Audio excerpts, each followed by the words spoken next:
Bang. Tumbuk. Tak nak? Betul tak nak? Kak. Tumbuk. Tunggu. Ya, kenapa? Itulah kau belagak sangat kan? Okay, thank you. Kak, bukan kak. Saya bagi RM50 tu saya nak order semua lunch menu promo ni kak. Buang masa lah kau ni nak main-main. Nak order cakap je lah nak order. Tak payahlah nak bagi duit macam ni.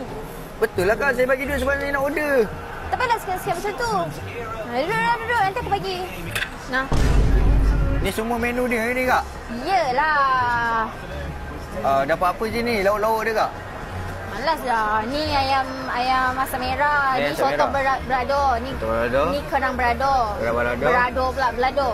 Ini ayam goreng berempah. Yang ni ayam belado. Oh. Saya ni customer kak. Kenapa akak ni macam marah-marah ni? Marah lah. Bagi sekian dia dah tengah bulan dia tak ada duit. Kan ada orang sedekah RM50. Oh.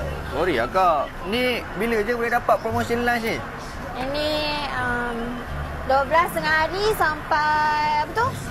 3 petang. Isnin sampai Jumaat. Oh, datang je dapat lah je ni. Janganlah bemo-bemo kak. Padu lah. Kau dapat RM50. Ya. Boleh je tumbuk lagi kak? Mana sah? Okey. Ya. Tumbuk. Marah betul.